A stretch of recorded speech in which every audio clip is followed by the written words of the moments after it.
Cool. All right, welcome. This is Black Student Union Podcast. My name is Davion Robinson. I'm the president of Black Student Union. We're gonna start with a quick introduction around the table. Also, we have a nice little special guest with us here today. Do we? All right, we'll start with you right here. Mr. BSU James. Mr. Prince, Black Student Union Coordinator. Mrs. White, instructional coach, owner of Tasia Main. That's a lot. I go by many titles. Caron Butler, assistant coach of the Miami Heat. I'm going to carry that well tonight. All right. I'll carry that well tonight. All right. And so our first question is for the adults, what was your knowledge of HBCUs at our age? So, we're 17, 18 years old. How did you view HBCUs at your age? Historically, I knew from an education standpoint, it was a lot of history, but I wasn't really into colleges. I wasn't really getting educated on, colleges, at our age. We was in survival mode, so all we was trying to do was just, I think, make it through, survival mode, making it through. But, also, just to be real, college wasn't a real thing. When you think about, I don't know, like how many people we grew up around, like people wasn't going to school. They wasn't furthering their education. I think people was trying to get out of high school and get into the, factories, whether it was Incinerator, Modine, Twin Disc, Cree, whatever the case may be. It was just like, oh, man, I can get into the job early. People was dropping out at 10th, 11th grade, once they came of age where they was able to, get assembly line job and eventually work their way up. So by the time they're 20, 25 years in, they're getting lucrative capital. So I never really looked at it, to be honest. So, I guess for me, I can agree with the assessment personally. Like, I didn't personally want to go to college, but I had a lot of knowledge about HBCUs. In my generation, there was like a big wave of like black education, being pro-black, and I had the opportunity to go here to Case High School where black history was actually taught by Coach Hayes. So, we had a strong sense of like black identification and black self. I remember I had like Morehouse sweaters and remember Cross Colors had a whole line of HBCU gear back then. I think I still have a sweater, but so like I had a good knowledge, and my great uncle Jenkins Bryan Jr. Went to Morehouse, and I have some family that went to HBCUs. My auntie Cynthia went to Howard, and so like it's always been talked about, it's always been promoted, but I never personally had the opportunity until now to experience that culture, and I never really wanted to until now, until I saw that firsthand experience, like the love, the connection, the semblance, just everything was just amazing. So, I before you say anything, I do want to say this. From a visual standpoint, it was a show called A Different World, right? And, my bad. I used to visually see the representation of, all these black colleges on that show. So I was intrigued by that, but that was low-hanging fruit just from that visual standpoint. I didn't think that it was attainable because think about it, like the assessment test that we used to receive back in the day, like now I'm an author of 3 bestsellers, like books. But before, and I've written these books myself, but I was considered not competent to do those things because I had a 4th grade reading level, right? And I was in the 9th grade. That's what the tests showed. Exactly. But I just learned differently. You know what I mean? So it was just like, I didn't think college was going to ever be attainable because it just didn't seem realistic. But watching those shows and things like that, I was just like, that's dope. Like from a fashion standpoint, it was just like entertainment, and I was just trying to like connect the dots. Like that would be dope if I ever got that experience one day. Exactly. So I'd be a lie if I didn't tell that story. Hillman. Right on Spelman's campus where that took place. I will have to give credit to Coach Ellis. Park High School. I'm a Park Panther. Mr. Lassiter, Rosalind Johnson, Kirk Woods. We had a lot of black teachers at Park High School. And so every day in gym, Coach Ellis used to tell me about FAMU and how I needed to be a rattler and everything like that. So he was the first person to actually spark interest. And I have to give credit to an educator because I became an educator, and I think the value that educators hold when it comes to students is very high. So he's the one that had me like looking it up, what is that? And so I originally was, man, I want to go to FAMU. I want to be Miss FAMU. I started looking into that. And that's what pushed me to look outside of FAMU to see, wow, there's all these institutions that are specifically created for black students. And so I have to give, although I had college educated people in my family, distant and close, I think really it was my teachers, my educators, my school counselor, Rosalind Johnson, who really pushed me to think differently about being in a space where other students were like me, because that was one of my most difficult challenges in high school. Valuing education, being a reader, being a strong student. At times I did feel alienated, and felt like I didn't fit in, and trying to force myself to fit in. So I leaned heavily on my relationships with my teachers that looked like me to find where I fit. And so they were pushing me explore these spaces because you'll see yourself in these spaces a little better than you would see yourself here. So that was kind of my experience, and that's what kind of opened my eyes. What turned me away from it was just general life tragedy. My mom got I got accepted into FAMU. My mom got diagnosed with cancer the summer of my senior year.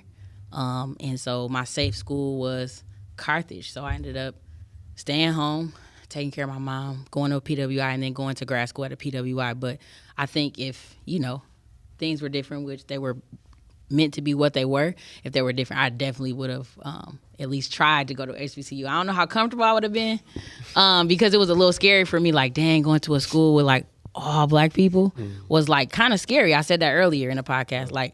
It sounds funny to people, but all my classes were predominantly white. I was always a speckle of pepper and a canister of salt everywhere I went. Jefferson Lighthouse, gifted, talented schools. So it just didn't feel like it would be comfortable. But like Corey said, now as a mom visiting these schools with my daughter, I know wholeheartedly that that's a place that I would have wanted to be.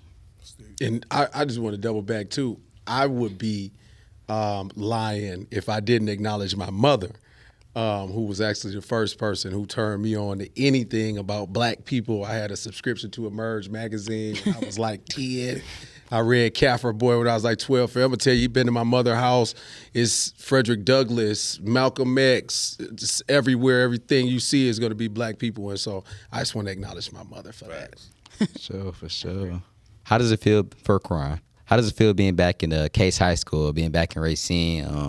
How does it feel? This is my second time back, I think in, 20 plus years. I came back for, it was an assembly that they had, and I was talking about just financial literacy, about being a better version of yourself, somewhere on those narratives on that line. And that was just literally my first time back. And I was trying to empower and encourage kids just continue to move forward, being a better version of themselves.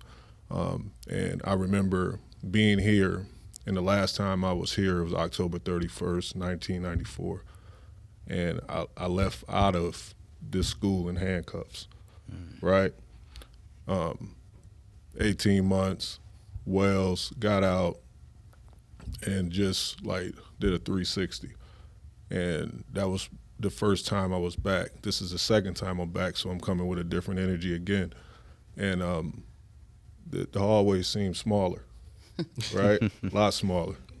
But a lot of memories hit. I walked past where Coach Hayes' Bootsy classroom used to be, and I just start reminiscing because that's where we used to kind of hang to skip class before the hall monitors found us because we were just trying to get that, that education. And he used to always steer us back to our class, but he used to always give us something to hang on to, something, whether it was just a little piece of knowledge to take with you for the rest of the day.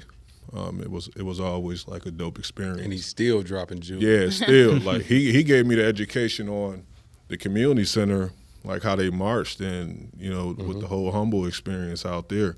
And I never knew that piece of history until 2 years ago. Dr. John Branson. Yeah, and that's how it was created. That's how we got our community center on the south side. So, just, being around older people, obviously we take a little longer to tell our stories, but we tell them well. So, to the young ear, like this listen, like take your time with us, be patient, because, we got a wealth of insight that can really help you. Definitely. I'll be listening. Yeah. I'll be listening. So the question is to the adults, what advice would you give to the students for after high school? No matter what route they take, just life advice, If I want to start, I guess I would say first, start planning now. You don't have to wait until after high school to, try to immerse yourself into a life after high school. The biggest thing, and I think what you heard from Caron and definitely what you'll hear from me, is opportunity. Is what changes people's life. And it doesn't have to be a large opportunity. It has to be an opportunity that you see yourself in, right? It has to be an opportunity that you see yourself living in, working in. And, that's why I asked you all in the classroom, what career path are you interested in? Not what educational pathway are you in, right? Because that may not necessarily be what career path you want to go into. And then I want to connect you with a professional that looks like you, right? That has walked a path. And that path may not be college. It may be college, right? That path may be a trade. It may be entrepreneurship. Whatever it is that you're interested in, start now. Connect with people. Ms. Day tells you all the time, network. Caron has told you all he's a resource. Utilize him. Nobody's reached out. Nobody's tapped in. So, that's my advice, is to start building your future right now. Like, you don't have to wait. Set yourself a 1-year goal, a 3-year goal, and a 5-year goal. You start right there. If you need help, Ms. Day and I are right here. For sure. Doesn't matter. Yeah, go ahead. I think in the years of me being in the education world, I think my answer to that question has evolved. I don't think there should be as much emphasis on what you want to be or what you want to do.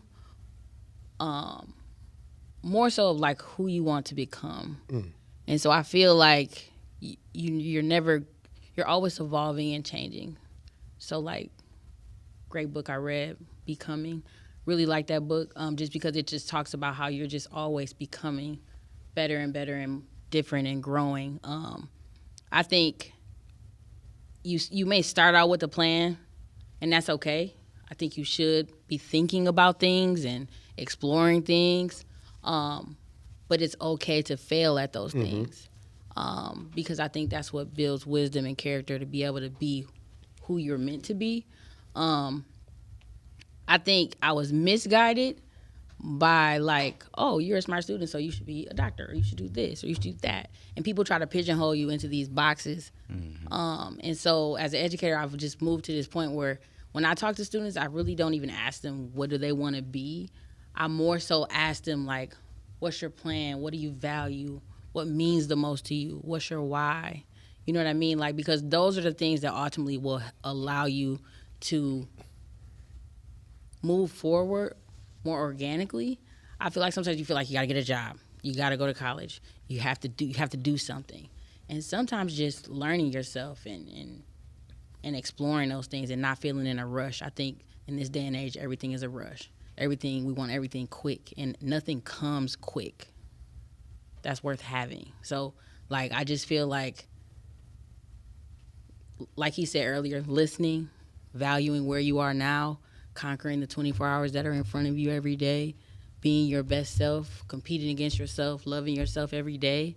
And I think as you go along that journey, opportunities come, take them where they will lead you, and then go from there. I don't feel like it has to be all written out. I just feel like that makes you feel like you fail when you don't, like you write down a plan and then you don't get that plan and you feel like you fail. Like, you have to be okay with failure. Yeah, the biggest thing for me, and that was well said too, is just, I think, habits. And like, for instance, I know you pray for things, right? Yeah. Like, what do you pray for the most? Better life, more motivation, success. Yeah, Couple things like that. And all those things like come attached with like you being present daily in your habits. Yeah. And I think that's the most important thing that, you know, young people have to identify and process, because, you know, like Tasia spoke on, it's like it's easy to want this microwavable success, like, but it doesn't happen like that. You know, it comes with, you know, trial and error. It comes with adversity. It comes with a bunch of no's and, you know what I mean, maybes. But then, you know, when you're committed to your habits, you know, and it's an algorithm to that, like, then something really, you know, good will transpire and happen for you, and you be prepared and ready for that because you was consistent. I always go back to sports because now, you know, I'm a coach, and we've had many games where we lost, but it's always a learning experience when you're watching film, what you could have done better. But you have to be present. You have to be brutally honest with yourself. You have to identify the problem and stay solution-based, and we try to focus on that. But as in sports, there's so many parallels to life, to real life, that you have to, you know, try to, you know, insert in real time. And that's something that I've always processed and I was always true to. And just like really be vulnerable into learning and, you know, listening to people and seeking guidance and information, get mentors that you know, you see a lot of the amazing qualities in them, in yourself, or where you're trying to get to. That's what Corey had just spoke on. I am a source. I am a resource. And I mean that, you know, I always speak from the heart, and all my intentions is from the heart. So if anyone ever need information or just a conversation that could possibly steer you with no, you know, hidden agendas or objectives, like, I'm always available, you know, for my community. That goes out to the listeners and anybody. You know, they can reach out to me, DM or something. I always respond. It might not be as quick as you want it, but I'm always like trying to stay connected to the most part, to the best of my ability. Sure. Thank you. Thank y'all. Yeah. So for the students, how does it feel to be surrounded by greatness? You want to start or you want me to start? It don't matter. I'm finna take a minute. I ain't gonna lie. Go ahead. All right, bet. Mr. So, Right. it feels good having all these mentors. That's what I call them, mentors, because they help me on a daily basis. Just like texting them, listen to their stories about what they tell me. I take all that to consideration. I listen to everything they tell me too, because it really be helping, and they know what they be talking about because they went through what I'm going through. So it means a lot having people there.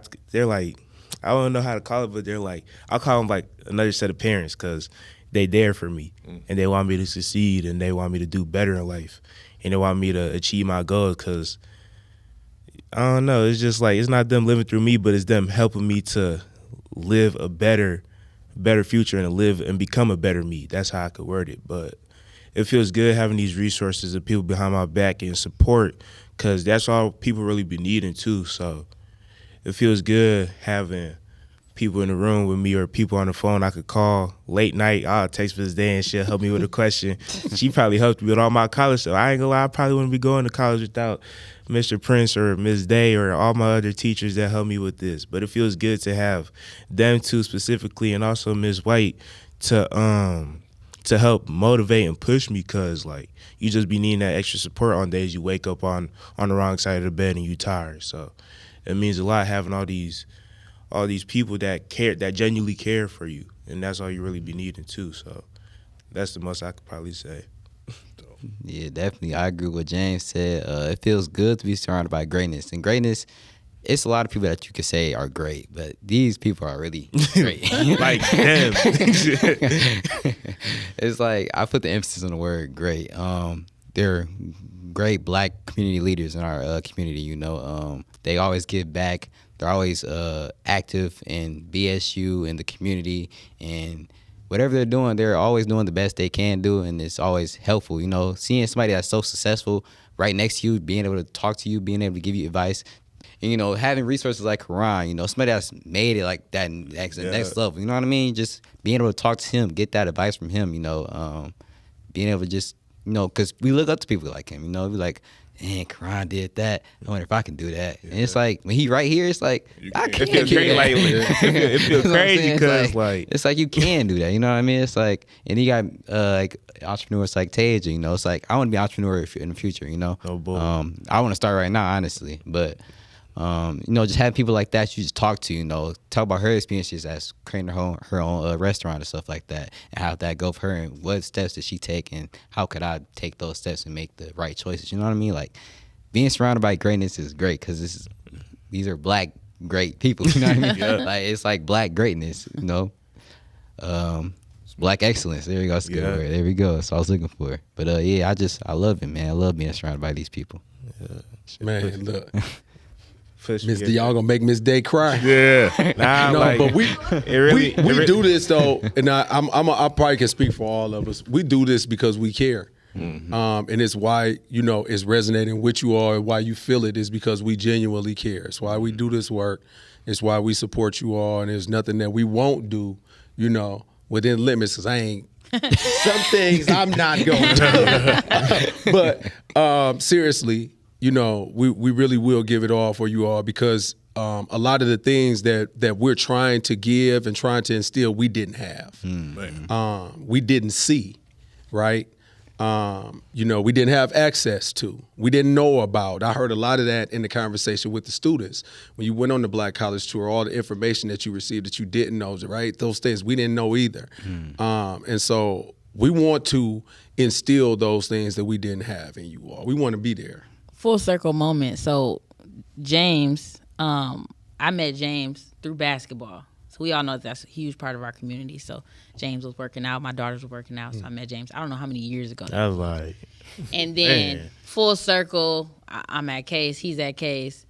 He checks me. He works. You still work at Pick and Save?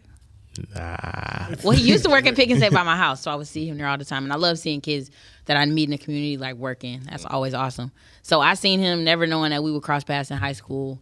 Davion doesn't know, but I know his grandmother is far. And she's known me since I was a little girl, because we all grew up in the same neighborhood. Her house that burned down was on 12th and Washington. So I remember that house.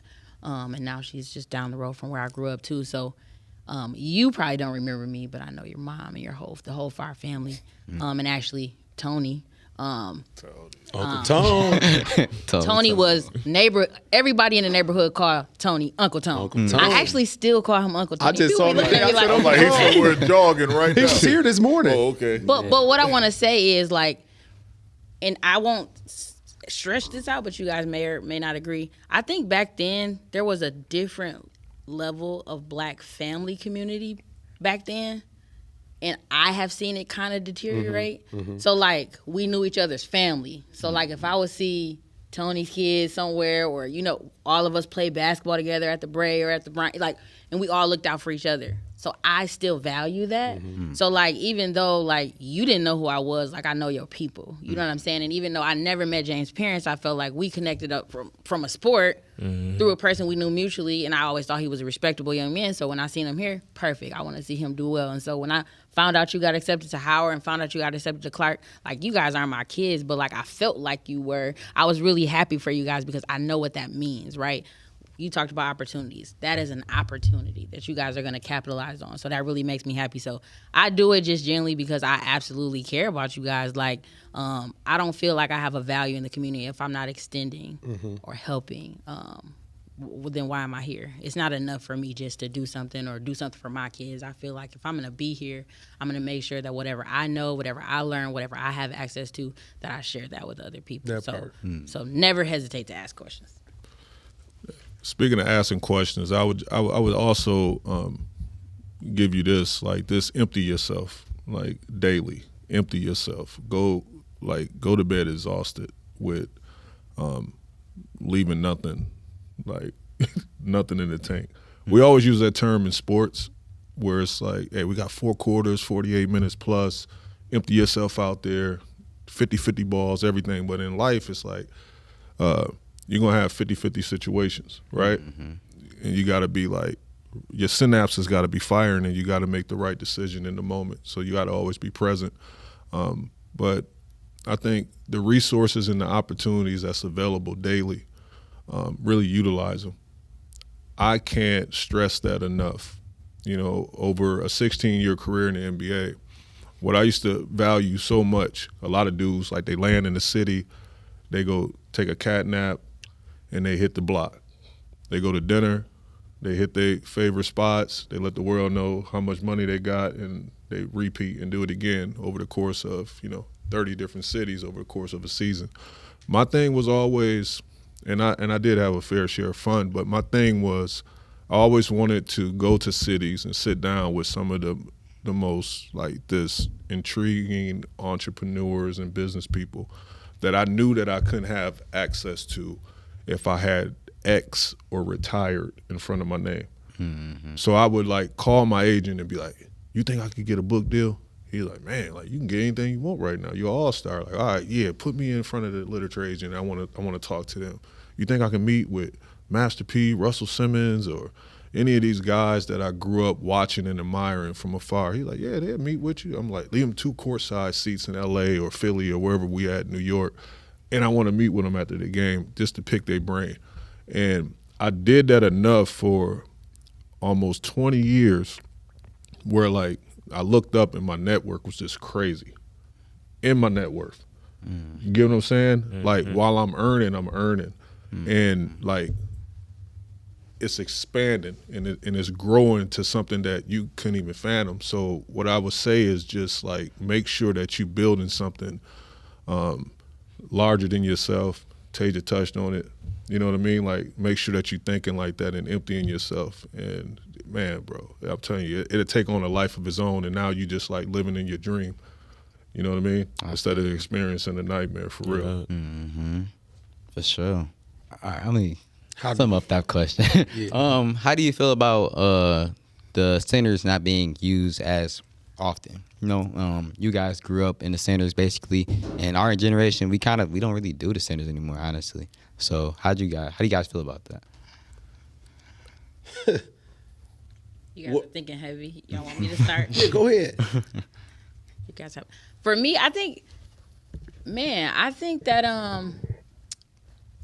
having community centers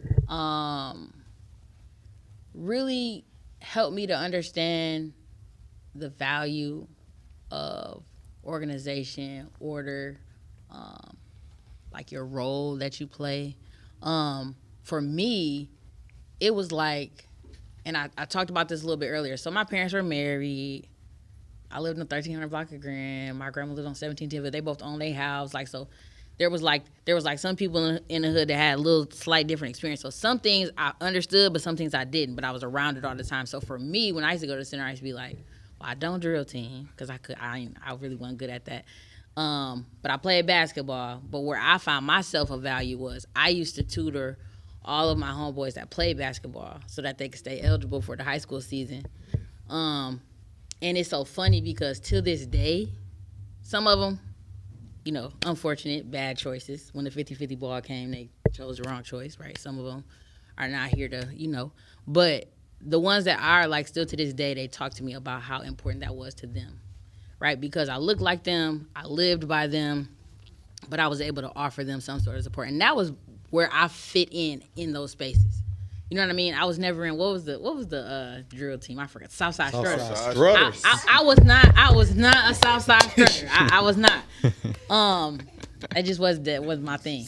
But I found value in that, serving community meals. Just seeing some of the kids grow up and different stuff like that. And it also helped me to understand and respect the differences amongst us, right? Knowing that everybody came from something different. When you're a kid, you think that everybody's experience is just like yours. And as you grow up, you start to realize, like, well, everybody's house isn't like yours. Everybody's home structure isn't like yours. But I can honestly say that growing up, I was pseudo Southside. So I was mid-time Southside. My grandma lived on Southside, and my grandma babysat me every day. So I'm so Southside. But then my house is 13th Grand, which is so mid-town. But, like, it helped me to really I think as a person, even as an adult now, like I value just a bit about I value everybody's hustle. I values everybody's viewpoint. Like I don't have the type of lens where I look at people different. I can understand people's choices. I can understand that if I'm here and I got to survive and I got to do this, I get that. And I also respect it, right? To an extent, right? We're a community and things we do all have a domino effect on each other. But I think growing up in a hood gave me the best of both worlds. Like having married parents that had an associate degree, which was enough back then, like you said, working in factories, having a working class, middle class lifestyle, but being able to know that, my neighbor who was Anton House PI had a whole different situation going on next door, but that was my friend, right? And to see where he's gone and to see where I gone helped me to understand that it doesn't really matter. We can all start at the starting line. Some of us can get a head start. Like he said, as long as you work hard, empty yourself out every day, like you can progress. And so I just feel like community centers let me know that like we can all be in here. Everybody can make different amounts of money. Everybody can, some people have single parents, 2-parent household. Some people could be in a gang, not be in a gang. We all cared about each other, respected each other, and like we felt safe with each other in that space. And so when we were outside of that space, when I'm outside of that space, I don't feel vulnerable, fearful of anybody. I always felt safe. I felt still that community extended beyond those centers. So now that we don't have the centers, I feel like the opposite. I feel like sometimes when I'm in spaces, I'm like, I don't know what y'all might do. It was like order back. No, I'm being for real. It was order. It used to be a fight, but they won't go mess with you or something going on. Like now I think it's a little bit more chaotic because I feel like people don't respect order. They don't respect organization. They don't value family. And so now it's created a lot of, dissonance and people feel more against each other than they feel together. So I feel like that's the dangerous effect of not having that anymore. I'm gonna speak deeper on the Southside Center. So I remember the Southside Garden. We had a plot right across the street in the Decoman Foundation Garden.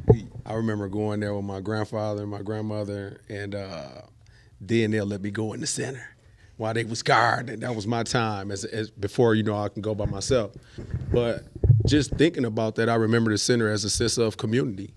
I remember community leaders, would come to the center and hold meetings. It was the NAACP met there every weekend.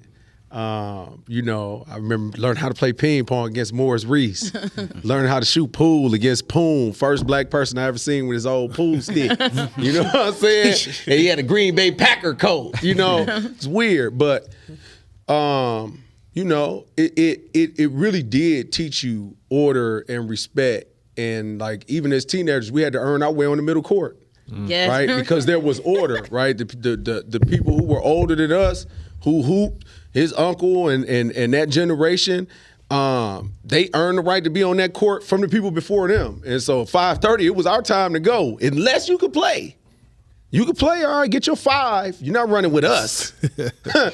Y'all got to get 5. Let us punish you. And then y'all come back tomorrow. But it actually taught us something. I always talk about this, and it's good that while Caron is here. So I still play at the Brace Center very often. And I always talk about the fact that it's a reason why the city of Racine is actually a basketball city, right? We have a lot of basketball talent that has come through here. But we don't have anybody that's as acclaimed as Caron Butler.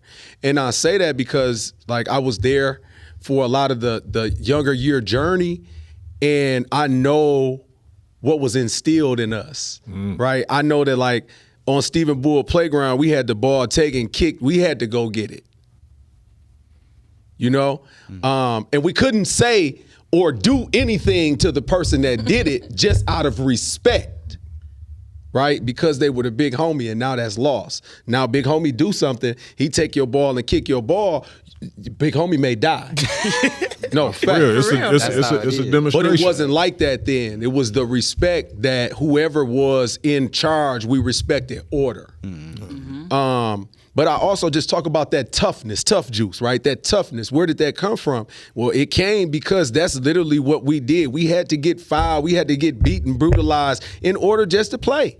And it wasn't like it was a rite of passage.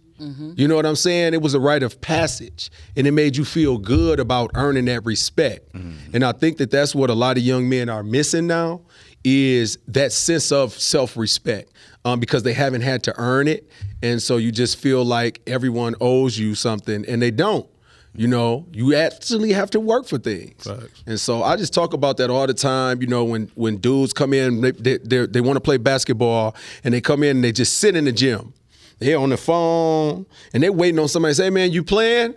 Come on, run. They set 3 games. They just set out 3 games. And I think about, I ride around at my age. How you thought I was going to say it. And I still have my bag in the trunk.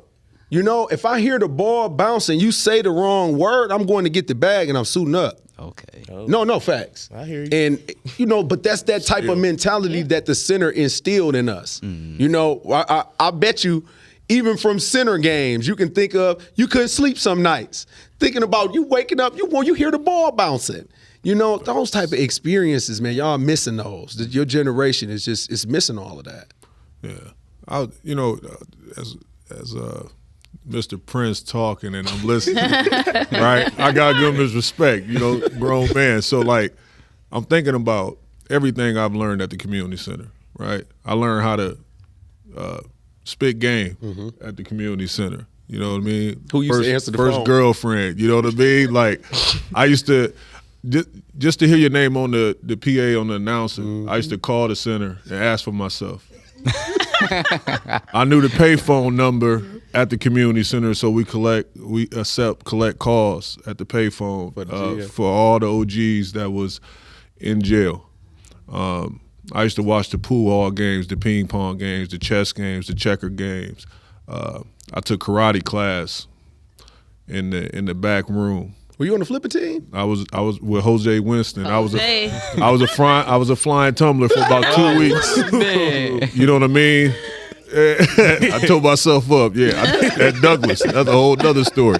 But like everything, like from putting my name on the list to putting it on the vent to make sure that I had the next on the runs, I learned at the community center. And now it's like it's poised me to do everything. You know what I mean? Like the free lunches and, you know, handing out the popcorn. Bart telling me that it was my duty to do this. You know, King Tut, Tommy Moe, rest in peace. Like teaching me like this, having the conversations with him, telling me like where the watermelon came from, and you know how to greet people when you talk to them, and a firm handshake and looking a man in his eye when you talk to him and addressing him.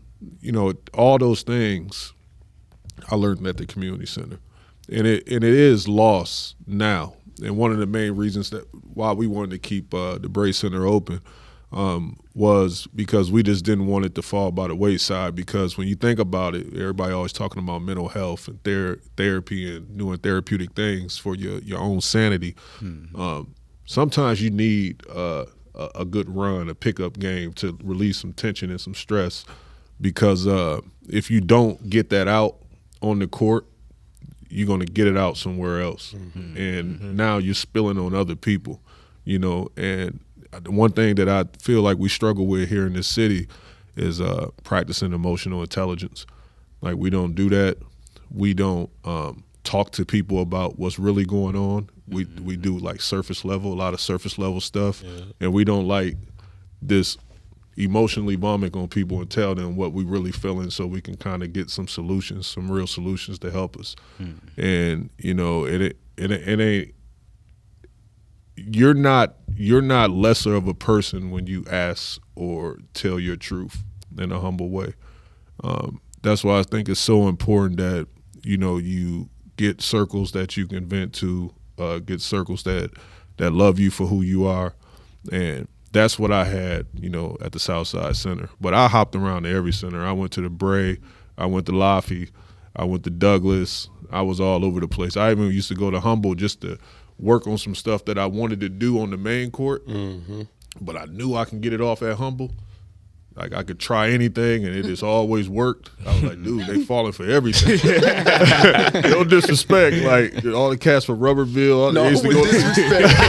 I hit them with the sham. I was like, dang, they fell for that. Then I go to Southside. It never worked. Like, dude, you know, cats was like Chubby Epps in my pocket, so I couldn't have no wiggle room. But I learned a lot about the physicality of the game, playing through contact, and just really earning everything. Nothing given, everything earned. And I give all that credit to, my environment, the community center. Because the one thing that people always do, like when you're a success story, or you're viewed as a success story, people always talk about like the triumphs and how bad your upbringing was. But now that I'm 43 years old, and like my life wasn't that bad.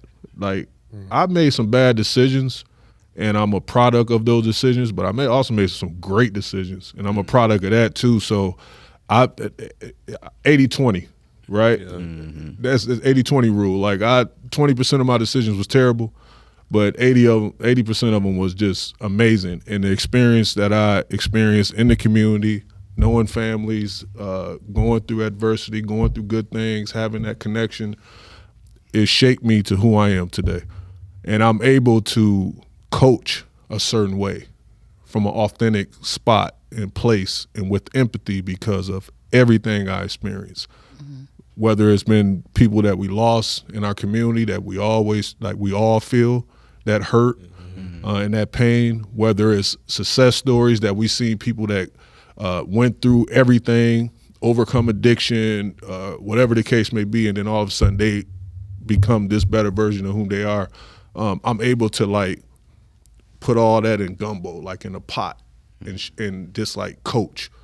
I could coach differently. Like I got a different thing to me because of all of that. You know what I mean? And I make millions of dollars a year coaching, just from my experiences. Like being in the setting in Racine, Wisconsin, and I'm able to share those experiences, and I'm able to tap into, individuals in a different way, all because of that. So I'm forever grateful for, all of that. For sure. Well, this is a question for me. How you guys think we can bring back the community centers, I feel like it was so pivotal in y'all lives. Why? Can we make it more pivotal now, or is it just kind of something that's gone? So I would say this. Why is social media a thing?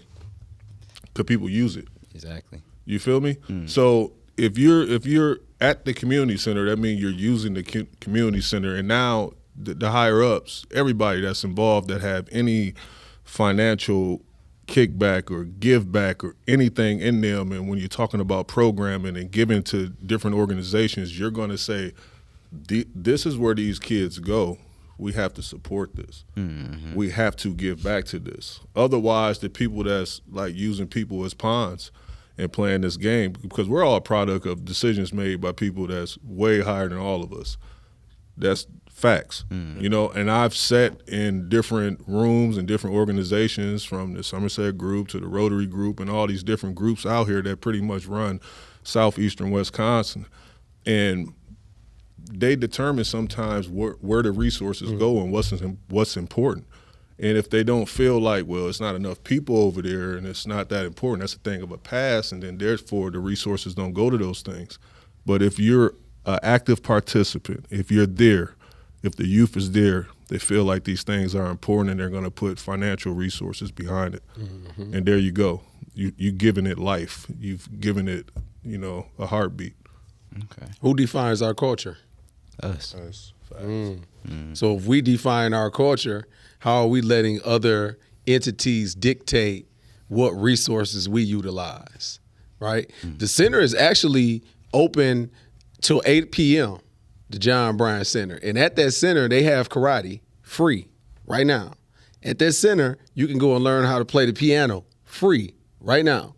Play the drums for free right now. Play the guitar. It is a studio. It's a studio in there. That's what I'm saying. and you can pay for the studio, and they're funding the program. The program is funded. They have somebody in there that's instructional that teaches you these things. They have pottery, art class. Man, they have cooking class, T-shirt, man. They have so many things. But again, we as a culture have moved away from those things. And so we have to redefine what this culture is and what we want it to be. Exactly. And that's why I challenge you all as Black Student Union leaders, right? This is your job. This is your duty, is to redefine the culture. If you feel like more people need to be in the community centers, we're talking about when we were your age, where we were at after school, right? Or where we were at in our free time and in our downtime. And I understand things have changed. I think a lot more young people work now. than they did when they were our age. I think that that's a little bit different dynamic, but at the same time, though, you all can still encourage even younger generations, right? Even your younger family members and younger friends and your older family, too, to start utilizing those centers. Mm-hmm. Tell them about the free programs. Find out about them yourself. I still remember this, 636-9235, John Bryan number, right? Call and ask, what programs do you all have for the community that's available? And see. And then spread that word. Use your social media. Use your network, Mr. BSU, and spread that good word, right? I got you. For sure. I think social media and cell phones, when I look back, I think I might be the youngest out of us, the adults. I wasn't saying that like that. I was just No, we know. I think our phones didn't have, I don't think my phone even had like you could take pictures and send pictures. So like if you wanted to socialize or you liked somebody, like that was where we met up at. Like that was where we hung out and stuff like that. And I think now, being a mom of teenagers that live in this community, I think some of it was that, and then some of it has shifted to safety. I'm gonna be honest, like my Layla, she at the center right now. She'll still go up there, but like there was a period of time where it would be like, you know what I'm saying? Because there was a period of time where there was less gatekeepers, less WAPs, less BARTs, less people like that were there to facilitate and support and build, those type of programs. We worked out with WAP whether it was track season or not. He had us out there running or whatever. But I think for a period of time, I can't say how many years, like that wasn't there. And Lisa and the people that were at the center and Cynthia were working really hard, and there wasn't a lot of people there supporting that. So then you got all these kids in there and not a lot of support, not a lot of people to facilitate, mixed in with technology. So I honestly feel like there has been a little bit more of a wave going back to the centers. I personally feel like that. Like I think as of late, like this last year, I think spring break, I've dropped my daughter off there more frequently. You also get people that feel they make a certain status and like, I'm not going to take my kid to the free center. I'm going to take my kid to the Y, or I'm going to take my kid here. So a lot of basketball moms I know, or dads or whatever, they take their kids to, private gyms and things of that nature. But really, they telling the truth. How we learned how to play basketball was at Walden Park, Winslow Park, Stephen, those areas, and you just played. You just brought a basketball and you played. But like now everybody's like into this whole like diva thing, and I think it has a lot to do with social media. It does. People want to put on and whatever. But I think the grit, and like I said, my daughter usually be the only girl. Usually her and Kyrie be the only girls in there. But they go there, they go with their basketball, and they just play. And sometimes they end up bumped up and bruised or whatever. But they play, and I think it actually has given them their competitive edge when they actually do play. Like, you know what I'm saying, in real life. And so I think it's a mixture. I think it's our community and how we've separated and tried to, like, pit ourselves in different little, I'm over here, I'm this, I'm that. Social media, I think kids are heavily on their phones, not doing a lot of physical activity. I can meet a girl on Snapchat now. That's the new thing. That's my daughter say everybody do Snapchat now. They don't do Facebook. They don't want to look how they sitting like, wait, I'm not admitting nothing. So I think that's huge. And y'all can correct me if I'm wrong. Like that's how y'all socialize. People will be like, oh, I met so and so. How you meet them? They slid up on Snapchat. So that's like the new thing. And so as a parent, I've learned to kind of accept that. I think it's a blessing and a curse. It's good in a way because like now my daughter can connect with hoopers that are in Milwaukee or wherever. It's not just local. But then I think it's a curse in the sense that you guys don't know each other. Exactly. You know what I'm saying? So I think it's a mixture, but Corey's exactly right. Like I know I was busy lifing and figuring myself out and building myself up and raising my family. But like I make it a point to always check in with Lisa or check in with Cynthia. Like if they got something going on, if I could volunteer, if I could help, if I could donate. I still owe her a soul food plate right now. She's telling me about that. But yeah, so I think he's right. Like if there's something that you feel like there should be more access to, maybe it's just putting some up in Case High School, showing the available hours for open gym at the center. Like maybe kids don't know that because, those are things that, like Corey said, they're available, but people just don't know. So it takes all of us to kind of push it back. Right. To that. Sure. It sounds like something we might need to push back to get this community back together, man. Yeah. One of the things that could help advertise would be if the Black Student Union was in the parade. And then you could just saying. Let's go to the center.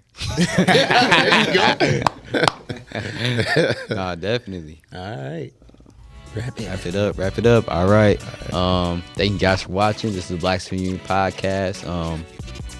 I'm the president of Black, Davion Robinson. Follow our Instagram, TikTok, Racine Case BSU. Thank you guys for watching again. Peace.